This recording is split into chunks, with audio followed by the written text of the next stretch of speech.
Okay, hello.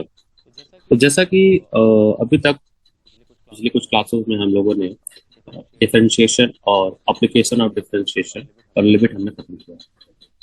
तो आज की क्लास में हम लोग स्टार्ट करने जा रहे हैं इंटीग्रल्स। कैलकुलस का कह सकते हैं दी मोस्ट इम्पोर्टेंट पार्ट कह सकते हैं, क्योंकि ये बहुत ज्यादा वेटेज कैरी करता है। 34 मार्क्स कैलकुलस पूरे 30 मिनट से आते हैं, उसमें सबसे ज्यादा वेटेज इसी का होता है। अगर हम बात करें कि इंटीग्रल किसको कहते हैं, इंटीग्रेशन करते क्यों हैं, why should we do integration, या हमें इंटीग्रेशन की क्या जरूरत पड़ी, ये कॉन्सेप्ट आया ही क्यों। तो मान लीजिए कि आपके पास एक ग्राफ है कुछ इस तरह से। For example, you have a graph like this. Okay, और आपको एरिया निकालना है। You have to find the area of graph under A B. तो अगर आपको area under A B graph निकालना है तो आप क्या करोगे, क्योंकि ये तो यूनिफॉर्म ग्राफ है नहीं कि आप जो है एरिया अंडर ग्राफ ले लीजिए। तो यहाँ पे इंटीग्रेशन की हेल्प पर हमें मिलती है। हम क्या करते हैं, we cut out a small strips from this part, बहुत पतला सा मान लीजिए, दैट इज डी एक्स, और ये हमारा वाई। इस y को y dx को अगर हम इंटीग्रेट कर देते हैं, और फॉर एग्जांपल यहाँ पे लिमिट है a और यहाँ पे है आपका b, a टू b, तो हमें पूरा एरिया अंडर द ग्राफ मिल जाता है, एरिया अंडर द ग्राफ मिल जाता है। और भी बहुत सारे इसके एप्लीकेशंस है हमारे हायर स्टडीज में। अगर हम कंप्यूटर प्रोग्रामिंग की बात करें या स्पेस रिसर्च की बात करें तो वहाँ पे इंटीग्रेशन बहुत ज्यादा यूज होता है। बट ऐसा आपको ट्वेल्थ में नहीं, आपको ट्वेल्थ में सिंपली फॉर्मूले बेस्ड चैप्टर्स को पढ़ना है। आपको कुछ फॉर्मूले दिए होंगे, आपको उसको यूज करके प्रॉब्लम सॉल्व करनी है। तो हम बात करें अगर फंडामेंटल, अगर हम बात करें the fundamental fundamental integration, fundamental integration formula की बात करें। फॉर एग्जाम्पल, आपके पास एक फंक्शन है जी एक्स, ठीक है सर, और आप उस जी एक्स का डेरिवेटिव निकाल लें, डी बाई डी एक्स निकाल लें, और आपको एक फंक्शन मिल जाता है एफ एक्स सपोज। तो इंटीग्रेशन कहता है कि जो आपको एफ एक्स मिला है, अगर आप उसी का इंटीग्रेट कर दीजिए वापस, then you will again get your original function ji x plus सी, जहां पे सी एक आर्बिट्री कांस्टेंट है, where C is known as constant of integration.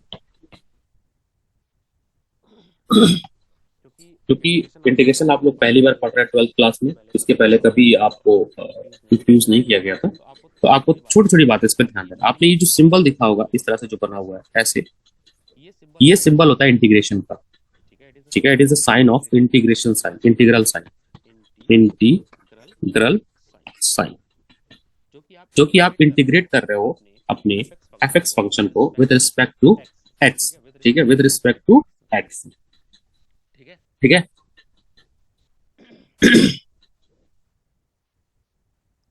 आगे बढ़ते हैं। कुछ फॉर्मुलेज होंगे, जैसे मान लीजिए मैं आपको बताता हूँ कि आपने एक फॉर्मूला पढ़ा था लास्ट चैप्टर में कि लॉग एक्स, ठीक है, लॉग एक्स है। अब देखिएगा, अगर आप इस लॉग एक्स का डी वाई बाई डी करेंगे तो आपको क्या मिलेगा, आपको पता है सर 1/x मिलेगा। लेकिन अगर हम 1/x का इंटीग्रेशन करेंगे, देखिए दोनों फॉर्मूला कैसे रिलेटेड है, तो आपको मिलेगा log x प्लस सी। सेकंड फॉर्मूला देखिए, आपने पढ़ा था कि सर साइन x का differentiation D by D x of sine x आपका होता है cos x। उसी तरह से सर cos x का इंटीग्रेशन अगर आप करते हैं सर dx के रिस्पेक्ट में, तो आपको फिर से आपका साइन x प्लस सी मिल जाएगा। ऐसे करके आपको बहुत सारे, लगभग मोर देन 20 बेसिक फॉर्मूलेज आपको स्टार्टिंग में पढ़ने हैं, ठीक है। आपको फॉर्मूला का लिस्ट आपको, जिससे मान लीजिए आपने पढ़ा कि लॉग साइन एक्स का डिफरेंशिएशन आपने किया तो आपको मिलेगा कॉट एक्स। कैसे मिलेगा आप बताइए, पहले आप लॉग करोगे तो 1/x हो जाएगा, फिर साइन एक्स का करोगे तो कॉस। देखिए डिफरेंशिएशन आपको मैं रिवाइज कर देता हूँ। अगर हम इसका डिफरेंशिएशन करेंगे तो क्या आएगा सर, 1/sin x आएगा। फिर आप क्या करोगे, चेन रूल लगाओगे, D by D x sine x का भी करोगे सर, तो ये हो जाएगा सर 1/sin x, और साइन एक्स का sir cos x, cos x upon sine x, cos x upon sine x, sir ये होता है cot x, ठीक है। सिमिलरली अगर आप cot x का इंटीग्रेशन करेंगे, आप similarly if you integrate cot x, मुझे पता है कि अभी बहुत सारे बच्चों को नहीं समझ आ रहा होगा सर आप क्या कर रहे हो। कोई बात नहीं, घबराने की कोई जरूरत नहीं है, आप पेशेंस रखिएगा और साथ समय के साथ जो है आपको चीज समझ आ जाएगा। जब आप बहुत सारे क्वेश्चंस कर लीजिएगा तो आपको समझ आएगा। तो मेरा एक सिंपल सा फंडा है, सिंपल सा फंडा ये है कि आपको हर टॉपिक में 50 क्वेश्चन लगा लेने। If you do the 50 question on each concept, तो अगर आपको बिल्कुल भी मैथ नहीं आती होगी ना तो भी आप टॉपर और अचीवर बन जाओगे। बात समझिए, मैंने तो ऐसे ही किया था अपने टाइम पे। और आप विश्वास मानिए, जब आप आईटी के एग्जाम में बैठेंगे तो आपको बहुत सारे क्वेश्चन लगाना पड़ेगा। आपको एक एक कॉन्सेप्ट पे डीपीपी मिलेगा जिसमें 200 क्वेश्चन होंगे, 100 क्वेश्चन होंगे और आपको लगाने पड़ेंगे, एक दिन में ही लगाने होते हैं, हर रोज में। तो मैथमेटिक्स में तो सर आपको सॉल्व करना पड़ेगा। अब एक छोटा सा क्वेश्चन सॉल्व करते हैं। x to the power 4 dx का इंटीग्रेशन करना है, समझिएगा। Integration of x to the power 4 dx। तो हम यहाँ पे कौन सा फॉर्मूला यूज करेंगे? x to the power n का अगर हम इंटीग्रेशन करते हैं सर, तो फॉर्मूला याद रखिएगा, x to the power n plus 1 upon n plus 1, ये फॉर्मूला है, plus c, where n is not equal to -1, क्योंकि -1 हो जाएगा तो 0 हो जाएगा और ये अनडिफाइंड फंक्शन हो जाएगा। इस क्वेश्चन में अगर हम यूज करें तो i is equal to integration x to the power 4 dx। तो क्या लिखेंगे sir? x to the power 4 plus 1 upon 4 plus 1 plus c, that is x to the power 5 upon 5 plus c। ये आपका आंसर है। बहुत ही आसान है, वेरी इजी। एक और क्वेश्चन करते हैं आसान सा ही, question number 2। 1 upon x to the power 3 dx। धीरे धीरे हम अपनी स्पीड बढ़ाएंगे, पहले एकदम बेसिक से करें। कैसे सॉल्व करेंगे? तो सर इसको आप लिख दो x to the power -3 dx। फिर हमारा वही फॉर्मूला, देखिए मैं फॉर्मूला बार बार लिख रहा हूँ। क्यों लिख रहे हैं फॉर्मूला बार बार? ताकि अगर आपको याद नहीं है तो याद भी हो जाए। फॉर्मूला ऐसी चीज है जो बैठ के रटा नहीं जाता। मैंने बहुत सारे बच्चों को देखा है कि वो बैठ के फॉर्मूला रटते हैं।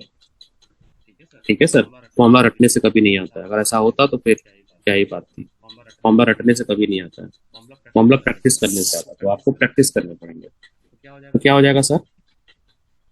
x to the power -3 plus 1 upon -3 plus 1 plus c, that is x to the power -2 upon -2 plus c। थोड़ा और अच्छे से इसको लिखे अरेंज करिए।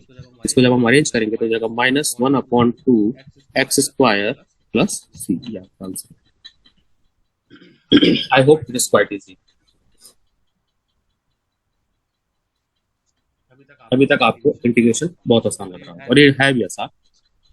अच्छा, ये टफ कब पड़ जाता है बच्चों? टफ तभी पड़ता है जब आपको 11th की चीजें याद नहीं होती है।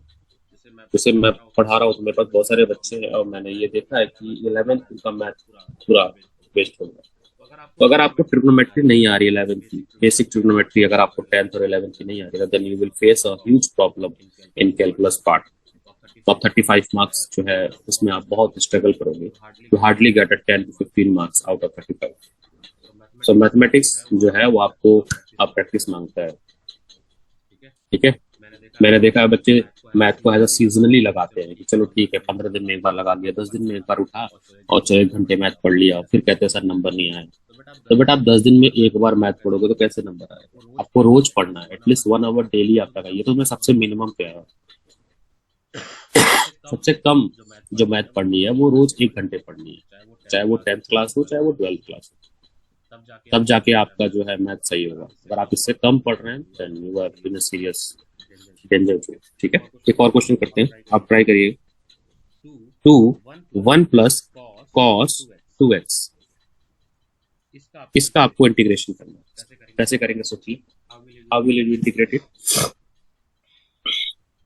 यहाँ पे आपको ट्रिग्नोमेट्री की हेल्प पड़ेगी। अगर आपको ट्रिग्नोमेट्री नहीं याद है तो आप नहीं कर सकते। जैसे आपको पता होना चाहिए कि 1 प्लस कॉस 2x होता है सर 2 कॉस स्क्वायर x। हम इसको यूज कर ले अगर तो 2 अपॉन 2 कॉस स्क्वायर x हो जाएगा सर।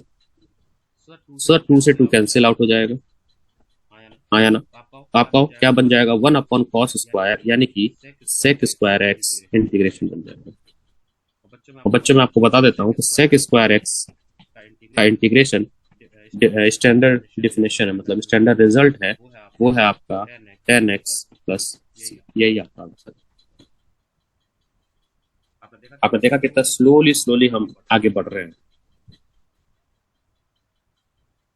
अगर आप थोड़ा भी समझ पा रहे होंगे तो वी आर वेरी ग्रेजुअली अपने स्टेप्स को बढ़ा रहे हैं।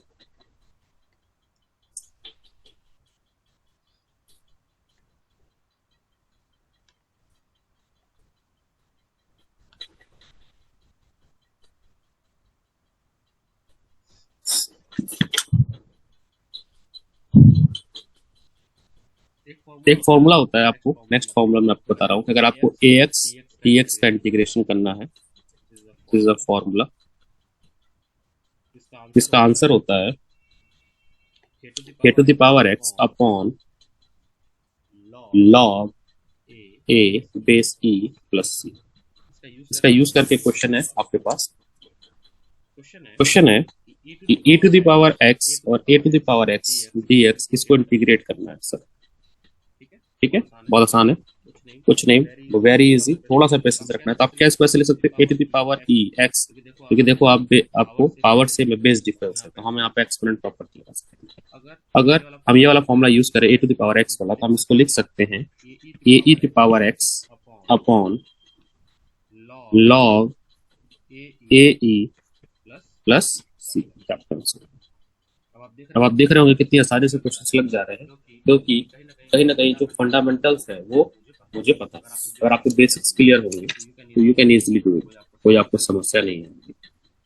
अगर आपको बेसिक्स पता होंगे तो बहुत आराम से सब कर ले जाओगे क्वेश्चन को, तो कोई भी प्रॉब्लम नहीं आएगी। अगर आपको बेसिक्स नहीं क्लियर है, अगर आपके 11th के कॉन्सेप्ट्स नहीं क्लियर है या 12th में भी आपने जो है डिफरेंशिएशन के कॉन्सेप्ट अच्छे से नहीं पढ़ा है, तो then it will create problem. ठीक है, कोई दिक्कत सर? कभी कभी आपको मल्टीपल फंक्शन एक साथ दे दिया जाएगा और आपको उसको इंटीग्रेट करने के लिए कहेगा, कोई घबराने की जरूरत नहीं। जैसे फॉर एग्जांपल आपको दिया गया कुछ इस तरह से क्वेश्चन में, x to the power 3 plus 5x square minus 4 plus 7 upon x plus 2 root x dx, और आपको इसको इंटीग्रेट करना है। कोई दिक्कत नहीं है।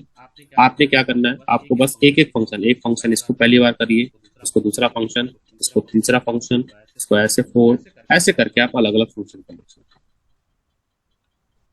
बहुत आसान। ठीक है, याद रखिएगा किसी भी कांस्टेंट इंटीग्रेशन, मतलब अगर आप 4 को इंटीग्रेट कर रहे हैं, ठीक है, जैसे आप 4 को इंटीग्रेट कर रहे हैं तो इसका आंसर आ जाएगा सर 4 बाहर आ जाएगा, अंदर 1 dx हो जाता है, तो ये आपका 1 का इंटीग्रेशन x हो जाता है, यानी कि 4x का। किसी भी कांस्टेंट का इंटीग्रेशन अगर आप कर रहे हैं, याद रखिएगा, तो उस जो फंक्शन आपका दिया है उसके रिस्पेक्ट में, मान लीजिए y के रिस्पेक्ट में तो y हो जाएगा, x के रिस्पेक्ट में तो x हो जाएगा। कितनी बातें याद रखिए। ठीक है,